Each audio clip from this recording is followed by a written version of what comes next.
r/surviving infidelity. First story is titled, Discovered my wife's, now ex, affair the day she was admitted into hospital. Now years later she can't accept my engagement to my fiancé. If ever there was a prize for the most horrible way to learn of your significant other's affair, I would probably win it and be in its Hall of Fame. Like so many people in this sub, I suddenly found myself as a member of a club that nobody ever wants to be part of. I will never forget the sound of my ex-sister-in-law's voice as she kept saying I'm sorry over and over on the phone while I drove home from a week-long business trip. I was confused and had absolutely no idea what she meant, but only after I managed to calm her down somewhat did she inform me that my wife was in hospital and that I needed to hurry home. My mind went into overdrive as I tried to get more information as well as not crash while I began speeding to get there faster. The only thing she told me is that it was an assault, then cut the call and wouldn't answer when I tried to call her again. A bit of background. My ex and I met in our mid-20s, it was through a mutual friend at a barbecue. At first, she seemed almost too good to be true. Not only was she incredibly beautiful, but she was also shy and introverted. It took a while for us to officially date, but once it happened, I was over the moon. When we first tried to get intimate, she suddenly started crying. Should have taken this as a bad sign. I freaked out and thought it was something I did, but she apologized the next day and told me she was triggered. As it turns out, 2 years before meeting me, she was in a long-term relationship and a guy that was abusive both emotionally, physically as well as mentally. He would degrade her during their moments of intimacy, then apologize afterward. She had a flashback but reassured me it had nothing to do with me, so we took things slow as she was still in therapy. It was tough, but because I loved her, I believed once we got over this it would make our relationship stronger, and for a while it honestly appeared that way. Fast forward another year and we'd gotten engaged. First time intimacy also happened during this stage. I was fortunate enough to be able to buy a house for us courtesy of inheritance from my late uncle. Things were going great and I half seriously suggested we plant a peach tree, important for later on, to signify new beginnings, and she was all for it. We were wedded not long after that, and quite frankly it was absolutely amazing. Of course, we had our normal ups and downs like every married couple, but I considered us luckier because she always made it a point to never go to bed upset with each other, and she would always point out gently if I did anything to upset her. Sometime later life basically happened and I was promoted at my job. It meant more pay, but it also meant I would be traveling more for work conferences and business meetings. I noticed she had been getting down a lot more and wasn't being as intimate as before. She would keep her phone close to her and even stopped gently addressing things that upset her.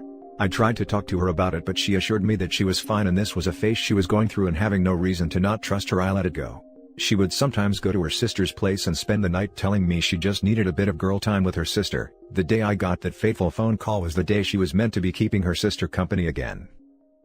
I remember rushing into the hospital barely breathing and frantically asking about my wife when world's most understanding and patient police officer sat me down to explain what happened. He told me he was a friend of my sister-in-law and he happened to respond to a domestic disturbance call. He arrived on the scene to find a couple fighting. The supposed boyfriend was on top of the female punching her and she was screaming trying to scratch him. This didn't make any sense to me because 1. This had nothing to do with my wife because we're married, and 2. Literally everyone who knew my wife knew she wouldn't do that. He gave me a knowing look and placed his hand on my shoulder, then told me to be very calm because said girlfriend was actually my wife. If it weren't for the severity of the situation I would have laughed in his face, but something in the way he said everything made me believe him. I then was ushered in by a nurse to see my wife, and what greeted me to this day I still can hardly find the words to describe it. I just stood there for what seemed like an eternity. Then a doctor came in and explained her injuries to me. The jaw was slightly fractured, her left eye was completely swollen shut and had massive bruising covering half of her face, as well as 3 broken ribs. Then the doctor dropped another bomb and told me she was pregnant. I still couldn't understand how this happened. Then I caught sight of her sister.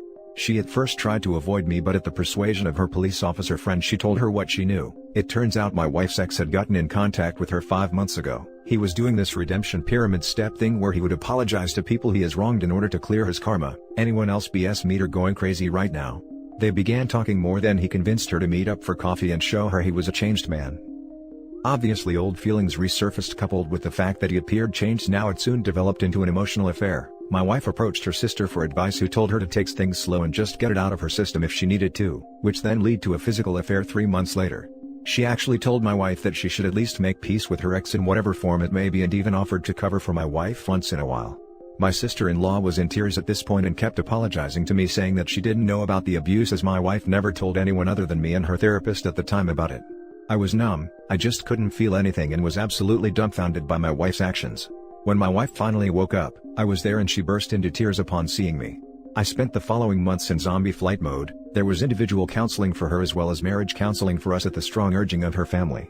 In counseling she was surprisingly forthcoming about how it happened and how she absolutely hated herself for causing me pain. She mentioned how at one point on her way home from his place she actually fantasized about driving into the river because she smelled like him and didn't want his scent to corrupt me. However, that made sense. She said she then tried to end it but was too weak, and only after learning that she was pregnant that it actually woke her up and made her realize that any further contact with this man was toxic to not only her but the unborn child as well, hence went to end things in person for good when he snapped on her.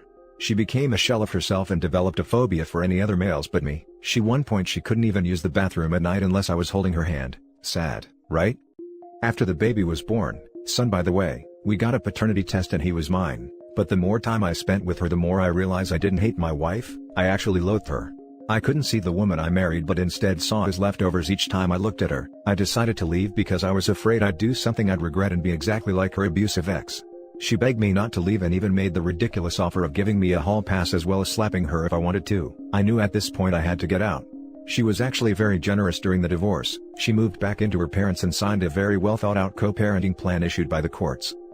Moving forward 3 years later and I meet my now fiancé by chance. I was in a bookstore with a buddy of mine and we were discussing Egyptian mythology when this beautiful woman approached me to correct me on my pronunciations of the Egyptian gods and cities.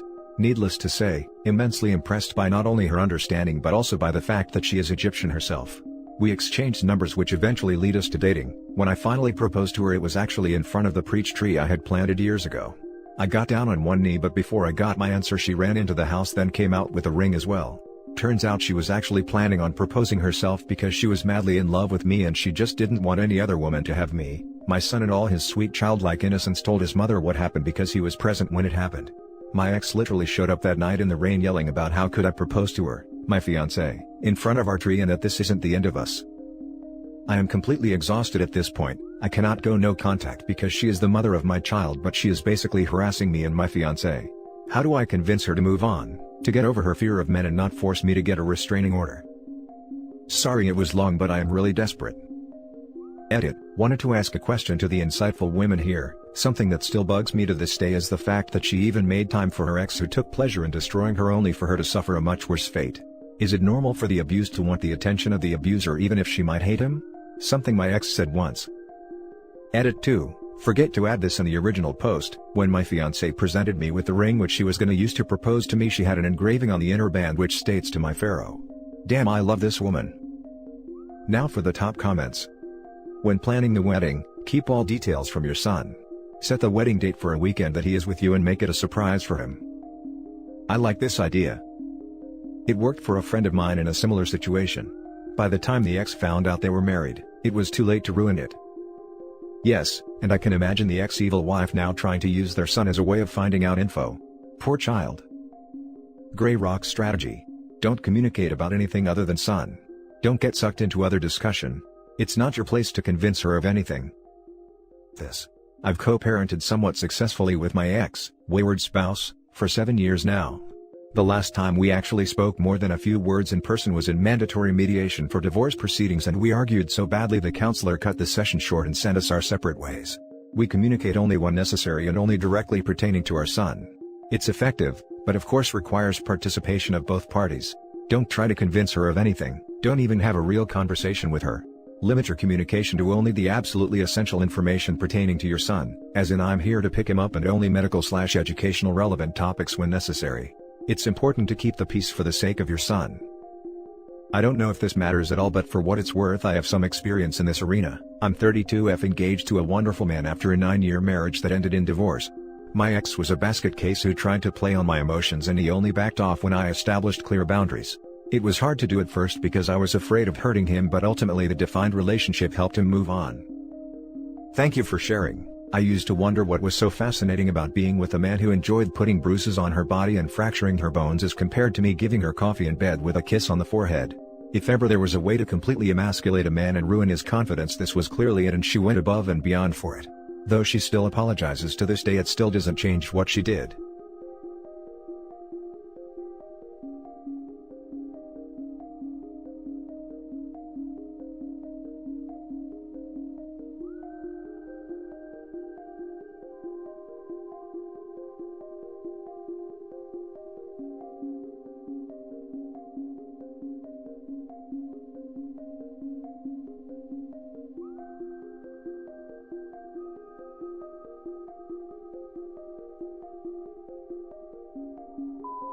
Now for the next story. Talked with the wife of the person my wife cheated on me with. So today I told my 35 male, wife, 33 female, of 14 years that I informed the wife of the guy that she was in a relationship with about what's going on. Back when I was deployed for the army in 2010, my wife met somebody online and then met him in person. They had, according to her, an emotional and not very physical relationship. Our daughter was 1 year old at the time, so I worked on the relationship and we moved past her infidelity at the time. She swears there is no intercourse but just touching and kissing and things like that when they actually met. Fast forward another 10 years and at the beginning of August I found that they had reconnected online and were planning on meeting up while I was away on a trip. So since that time we've been separated, but as we now have 3 kids we are trying to make things work. My wife has mental illness issues and previous trauma from when she was abused physically as a child. So, I'm fairly understanding that her actions are symptoms of what she's been through, but understand that she is still making the choices that she makes. On Sunday she asked that I help her not contact this individual anymore. I've been supportive and helpful so that she can get to a good mental state so that both of us can then decide whether or not we want to continue our relationship or get a divorce. I was reading some of the posts on this sub and saw a lot of comments on letting the other party know what's taking place. So, I searched online and found the wife of the guy that she's been cheating on me with. Yesterday I called her on the phone and let her know what her husband has been doing behind her back. Let's call her Kay. I sent Kay screenshots of their emails and text conversations. Kay was obviously shocked to find out that this was going on and again that this happened back in 2010. So today I told my wife about the conversation I had with Kay. My wife freaked out. I know that because of her mental state she's not stable and she has told me that she's not sure who she wants at this point. I know a lot of it was shock and embarrassment for my wife that now Kay knows. But I just wanted to make sure that I'm not crazy in having contacted Kay, as well as now considering the divorce without my wife being in a solid mental state, because her reaction showed exactly what I feared. She cares more about their relationship than ours. Now let's read the top advice of this post. You did the right thing, and also received an answer to a question you might have been scared to ask. She wants to be with the other man. Begin the divorce. If she is unbalanced, document everything for the coming custody battle. Good on you for letting the other wife know. Thanks. Super hard conversation to have with this poor lady. I have mental health issues stemming from abuse. It's not an excuse for being crappy, my man. Her showing where her priorities are proves you should move on. My mom was a big reason for my issues, and them stayed married with her issues nearly killed me. It's better for the kids long term for you to be in better place. My dad was a ranger, so it kills me reading about guys serving having to deal with this crap. I agree with the other posters and just want to add one thing. 10 years ago, your wife was sleeping with a guy. I've seen this countless time on this sub, and experienced it personally. Adults don't hang out and kiss, they F. My ex gaslighted me with the same lie. People on this sub told me the same thing I'm telling you, and huzzah, everyone here was correct. Now for the last story. She's still talking to him. I've been angry since I walked in on them. My soon-to-be ex-wife and her best friend's husband. I filed for divorce and kicked her out. I told her best friend what I knew. We have no kids, but her best friend has one and opted for reconciliation. That made me angrier. He doesn't deserve that, but I did my best to let it go. My wife texted and called non-stop afterwards until I blocked her. I needed to think. She's staying with the excuse of it being her bipolar spinning her into these things. Then how long was the affair? I couldn't let it go and I unblocked her. I agreed to drop off some of her things and talk. I get there and she's sorry. She tries to sleep with me, but I wasn't going to play into that. She's telling me she lost her life and is sorry. She has no one now. I start to feel bad for her. I ask her how long did it go on for. 6 months. 6 months? How can she say it was her impulsiveness from her bipolar when it's been going for 6 months? I try to stay calm. Her phone was on the coffee table and I see messages coming in. From him. This hurts and I'm thinking I shouldn't have seen her. I left right then and there. I blocked her again. I feel like an idiot. Now for the top comments. You're not an idiot. But make sure his wife knows that he's still texting your soon-to-be ex-wife. If other man's wife thinks they're trying to reconcile, that crap's gotta stop. This is good advice and the right thing to do. As much as I want to wash my hands of the whole thing, I sent the AP's wife a text. She didn't respond, but I did my part. That's all you can do. You gave her the heads up. What she chooses to do with it is her own path to take. Stay strong. She's sorry because she got caught and lost both you and her BFF. I'd tell his wife they're still talking. Cut your losses and let go, you're better off by yourself. She is lost because she needs someone pay for her expenses and bills. She knows exactly where to go for physical and emotional needs, so she is fine there. That wasn't so clear to me.